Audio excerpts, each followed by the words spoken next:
সারদা পাঠশালার তরফ থেকে প্রত্যেক ছাত্রছাত্রীকে জানাই আন্তরিক অভিনন্দন। আমার এই ভিডিওয় তোমরা শুনতে পাবে রবীন্দ্র ভারতী বিশ্ববিদ্যালয়ে যারা বাংলা এমএ করছো 2 নম্বর সেমিস্টারে কিছু প্রবন্ধ পড়ানো হয়। আমি সেরকমই একটি প্রবন্ধের উপর আজকে আলোচনা করব। এই প্রবন্ধটির নাম হিন্দু মহিলাগণের হীনাবস্থা, জাতিভেদ। এটির রচয়িতা কৈলাস বাসিনী দেবী। এই প্রবন্ধখানির মধ্যে আমরা প্রবেশ করলে দেখতে পাব মূলত শুরুর দিকে প্রাবন্ধিক আমাদের সমাজের মধ্যে যে বর্ণভেদ প্রথা, আমরা যে আমাদের নিজেদেরকে বিভাজন করেছি আলাদা আলাদা রূপচিত্রে, তার সম্পর্কে একটা বিস্তৃত বিবরণ দিয়েছেন। এখন প্রবন্ধখানার মূল বিষয় যদি আলোচনা করি, তাহলে তোমরা সেইটা শুনলে যে কোনো প্রশ্নের উত্তর কিন্তু সহজে দিতে পারবে। তাছাড়াও আমি এই আলোচনার শেষে অবশ্যই কি প্রশ্ন আসতে পারে বা কি প্রশ্ন হলে তোমরা কেমন উত্তরটি লিখবে সেটা সম্পর্কে আলোচনা করে দেব। তাই ভিডিওটিকে প্রত্যেকে দেখা দরকার, যারা এই ক্লাসে পড়াশোনা করো বা যে ইউনিভার্সিটিতেই এটা পড়ানো হোক না কেন। অন্যান্য যে সমস্ত ইউনিভার্সিটি আছে সবাই সিলেবাস তো জানা নেই, ফলে তাদের যদি কারো পড়ানো হয়ে থাকে তারাও এটাকে শোনো এবং আশা করি অনেক কাজে লাগে। তো এখন প্রবন্ধের শুরুতেই তিনি আমাদের যে বর্ণভেদ প্রথার দুরবস্থা রয়েছে, অর্থাৎ বর্ণভেদ প্রথা প্রসঙ্গে আমাদের মধ্যে যে অসামাজিকতা রয়েছে সেইটার একটা বিস্তৃত বিবরণ দিয়েছেন। আমাদের সমাজে আমরা জানি 4টে বর্ণের বিভেদ রয়েছে বহুকাল থেকে। তো ব্রাহ্মণ, ক্ষত্রিয়, বৈশ্য, শূদ্র, অর্থাৎ হিন্দু ধর্মের মধ্যে, এখানে ধর্মের বিভাজন নয়, একই ধর্মের মধ্যে 4টি বর্ণের যে অবস্থান, এদিক থেকে দেখতে গেলে প্রত্যেকটা ধর্মের ওই অবস্থানের মানুষগণ আলাদা আলাদা সুযোগ সুবিধা, আলাদা আলাদা সামাজিক মর্যাদা অবশ্যই লাভ করত। তবে আমরা মহাভারতের আলোচনা থেকে লক্ষ্য করেছিলাম যে সেই যুগে বর্ণভেদ প্রথা থাকলেও বর্তমানের ন্যায় এমন সংস্কারগুলোকে জড়িয়ে রাখা হতো না প্রত্যেক বর্ণের সঙ্গে। অর্থাৎ বর্ণের বিভাজন থাকলেও তারা মানুষগুলো অনেক উদাসীন ছিল, অনেক বেশি পরস্পরের সাথে মেলামেশা করত নির্বিঘ্নে, এবং মনের মধ্যে তাদের কোনো রকম সেই ছুত পিপাসা ছিল না। তারা তারকে বাদ দিয়েই তারা জীবনের আচরণের মধ্যে প্রবৃত্ত হতে পারত। একজন মুনি ঋষি প্রাচীনকালে, যার নাম উদ্বালক, তার পুত্রের নাম শ্বেতকেতু। শ্বেতকেতু যখন উদ্বালকের কাছে কোলে বসে খেলা করছে বা কোলে বসে থাকছে শিশুকাল, সেই সময় সে দেখতে পাচ্ছে যে ঋষি পত্নীকে অন্য একজন পুরুষ এসে হাত ধরে নিয়ে চলে গেল। তখন সেই ঋষির কাছে জিজ্ঞাসা করেছিল বা পিতার কাছে জিজ্ঞাসা করেছিল, কি ব্যাপার, কেন এরকম হলো? তখন তার পিতা তাকে বুঝিয়ে বলেছিল, এটা ব্রহ্মার ইচ্ছা, ব্রহ্মার ইচ্ছাতেই সমাজে এরকম হয়ে থাকে। এই ঋষিপুত্র কিন্তু সেই শিশুকালেই জেদ নিয়েছিল যে ব্রহ্মার এই ইচ্ছে আমি রাখবো না, এই ইচ্ছেকে ভেঙে টুকরো টুকরো করে দেব। এটা কখনোই মেনে নেওয়া সম্ভব নয়। তাই সে তার জীবৎকালে, সে তার পরিণতি অবস্থায় সে নিজে সৃষ্টি করলো যে মানুষের সাথে মানুষের সম্পর্ক হবে অত্যন্ত পবিত্র এবং প্রত্যেকে বিবাহ সম্বন্ধে সম্বন্ধিত হবে। আর সমাজে এটা প্রচলিত রইল যে পরের স্ত্রীকে গ্রহণ করা বা পরের স্ত্রীর সঙ্গবদ্ধ হওয়া এটা অপরাধ, এটা অন্যায়, এটা পাপ। সুতরাং সেই থেকে সমাজের মধ্যে এই সূচীকরণ আবির্ভূত হলো বা সমাজে সমাদৃতি পেল। এর পরের অংশে প্রাবন্ধিক বলছেন, পুরাণে আছে যে বলিরাজপুত্র বাণরাজের আমলে বিবাহ প্রথা ছিল না, সকলেই স্বেচ্ছাচারী হতে পারত, অর্থাৎ একজন পুরুষ অন্য যে কোনো নারীর সঙ্গে মেলামেশা করতে পারত, নারীর ক্ষেত্রেও সেই স্বাধীনতা ছিল। কিন্তু তার পুত্র পৃথু সমাজের এই অমঙ্গলজনক অবস্থাটাকে সংস্কার করার জন্য সমাজের মধ্যে 36 জাতির প্রভেদ নীতিকে প্রচার করল, যা আজকের দিনেও সমাজে বর্তমান বা তার ফল বা তার প্রভাব আমরা দেখতে পাই। অনেক মানুষ আছেন যারা জ্ঞানী পণ্ডিত সমতুল্য, তাদের মুখ থেকে বা তাদের মন থেকে আমাদের সমাজে নারী সম্বন্ধে যে সমস্ত মন্তব্য প্রকাশ হয়েছে বা প্রকাশ পেয়েছে সেই সম্পর্কে প্রাবন্ধিক কিন্তু এই পর্বে কিছু কথা বলতে চেয়েছেন। প্রাবন্ধিক বলেছেন যে আমাদের সমাজে যে নারীরা রয়েছে তারা যদি শিক্ষা অর্জন না করে, তারা যদি সমাজের সমস্ত অধিকার না পায়, সমাজের ভালো মন্দকে বিচার করবার যদি সুযোগ না পায়, তাহলে পরে সেই নারী সম্প্রদায় কখনোই তাদের শিক্ষার ভাণ্ডারটাকে পূর্ণ করতে পারবে না এবং তারা তাদের দ্বারা প্রতিফলিত যে সমস্ত কর্মকাণ্ড সেখানেও শিক্ষার কোনো ছোঁয়া থাকবে না। সুতরাং সমাজ কখনো উন্নতির পথে এগিয়ে যেতে সমর্থ হবে না। এইটিকে লক্ষ্য করেছেন অনেকেই, অনেক পণ্ডিত, এবং সেইটিকে তারা প্রচার করেছেন, সেটিকে তারা প্রকাশ করেছেন এবং সমাজের শুদ্ধতাকে ফিরিয়ে আনার জন্য নারীকে শিক্ষা দেওয়া, নারীকে গ্রহণ করা এবং নারীকে সমমর্যাদায় প্রতিষ্ঠিত করার একটা প্রয়াস তারা বারবার করে দেখিয়ে গেছে, যা আমাদের এই প্রবন্ধের মধ্যে প্রাবন্ধিক কিন্তু নির্দিষ্ট জায়গাতে পরিসরেতে তিনি তাদের মন্তব্য সহ বিষয়বস্তুগুলোকে উত্থাপন করেছেন। আমাদের সমাজের মধ্যে একটা বড় অভাব, সেটা হলো ঐক্য অর্থাৎ সমবেত বা সংযুক্ত জীবনযাপন ছাড়া কখনো মানুষের জীবনের উন্নতির ধারা এগিয়ে আসতে পারে না। মানুষের ঐক্যবদ্ধতার যে শক্তি, সেই শক্তির বিকল্প কিছু হয় না। কথাতেই আছে 10-এর লাঠি 1-এর বোঝা, অর্থাৎ 10 জন যখন একত্রিত হয়ে কাজ করে তখন একটা বড় জিনিসকেও খুব সামান্য অনুভূতির মধ্যে দিয়েই সেটাকে উদ্ধার করা যায়।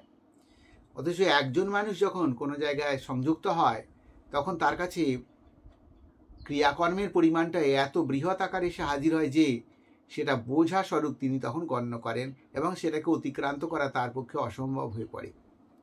সেরকম এখানেও তাই, আমাদের যে জাতি, এই জাতির মধ্যে ঐক্য যদি না থাকে, আমাদের মধ্যে মিল না থাকে, আমাদের মধ্যে সম্পর্কের দৃঢ়তা না থাকে, তবে আমরা কখনোই পরস্পরের সঙ্গে বন্ধনে লিপ্ত হয়ে জীবন সংসারে উন্নয়নের পথকে আবিষ্কার করতে পারবো না, তাকে অনুসরণ করতে পারবো না, তাকে আগিয়ে নিয়ে চলতে পারবো না।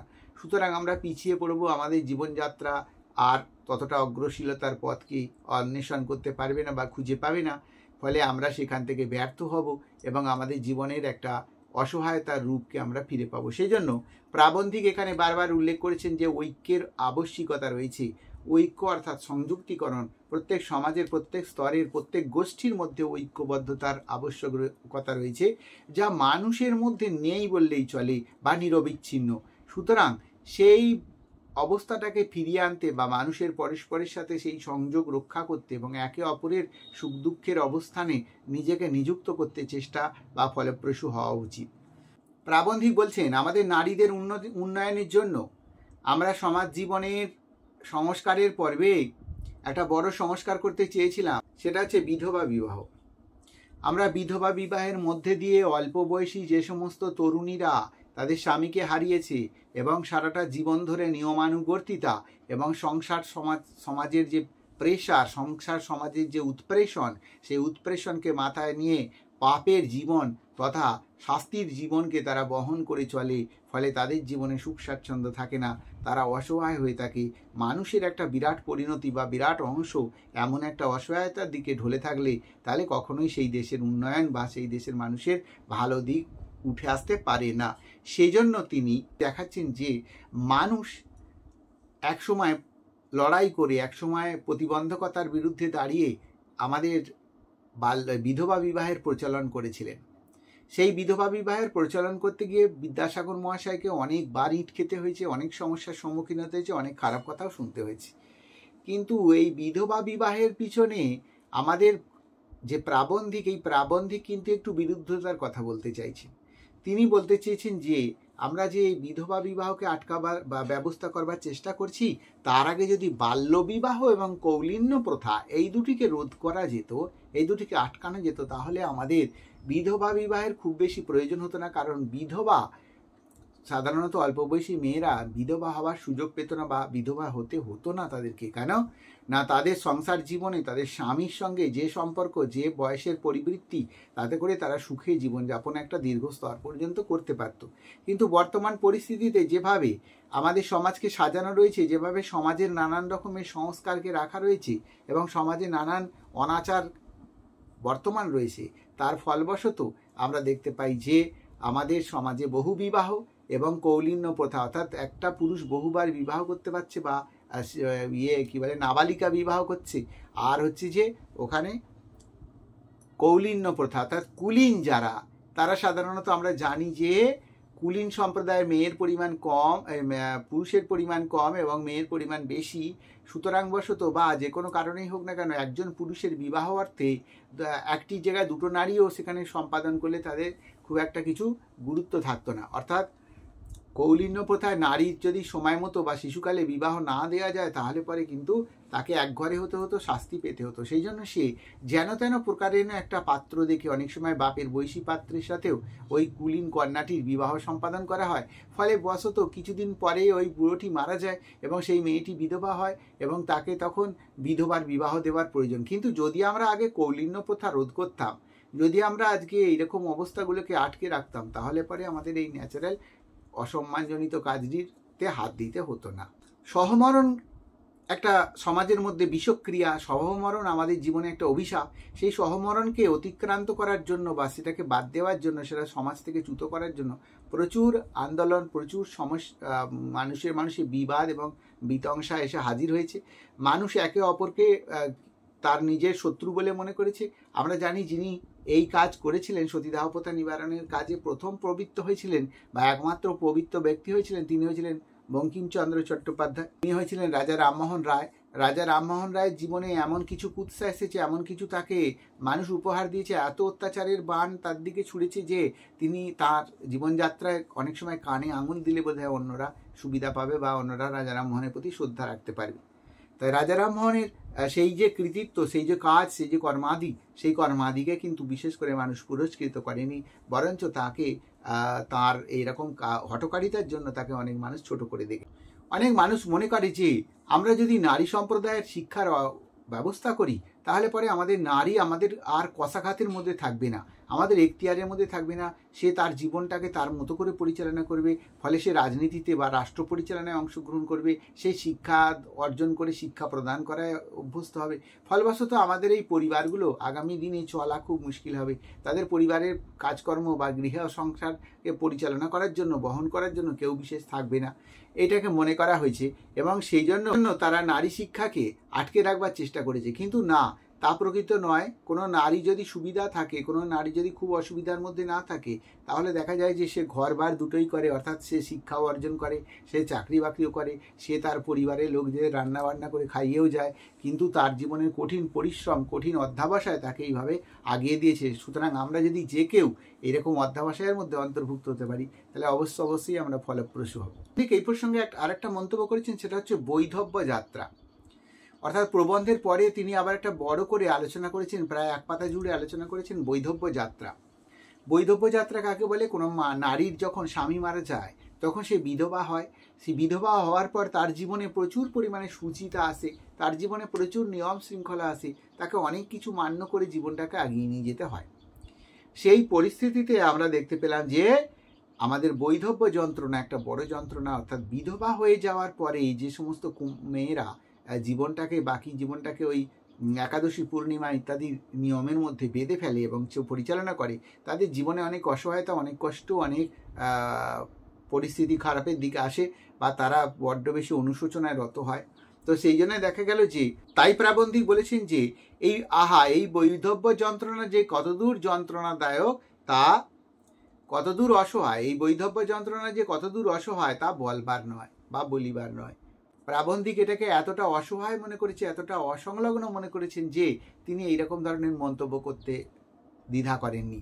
আমরা সমগ্র প্রবন্ধের মধ্যে গিয়ে দেখতে পাবো যে বৈধব্য যন্ত্রণা অর্থাৎ যারা বিধবা তারা ওই উপবাসের দিন নির্বিঘ্নে তাদের জীবনকে কষ্ট দিয়ে, তাদের বেদনাকে অন্তরের মধ্যে স্থাপন করে রেখে তারা সারাদিন উপবাস করে বা কখনো সারা 24 ঘন্টার মধ্যে একবার মাত্র খাবার গ্রহণ করে জীবনের অধিকাংশ সময়টা কাটাতে বাধ্য হয়। অর্থাৎ তারা বিধবা, সমাজে তার জন্য অনেক নিয়ম আছে, সাদা বস্ত্র বা শ্বেত বস্ত্র ছাড়া সে পরিধান করতে পারবে না।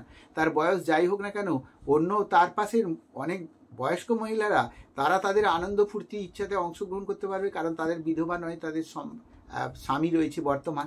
আর যেহেতু এই মেয়েটির অল্প বয়স হওয়া সত্ত্বেও স্বামী বিগত হয়েছে, তাই এই মেয়েটির পক্ষে আর ওই রকম সুখের উদযাপন করা বা ওইখানে সম্ভব নয়, ওইখানে অংশগ্রহণ নেওয়া। সেই জন্য সেদিক থেকে দেখতে গেলে আমাদের যে নারীর অবস্থা, নারীকে দুদিক থেকে বাঁচাতে গেলে একদিকে হচ্ছে যে আইনত দিক থেকে তাকে তার কর্মসাধন করতে দেওয়া, তার শিক্ষা অর্জন করতে দেওয়া, তাকে সব জায়গায় তার পারদর্শিতা অনুযায়ী প্রেরণ করবার একটা প্রয়াস।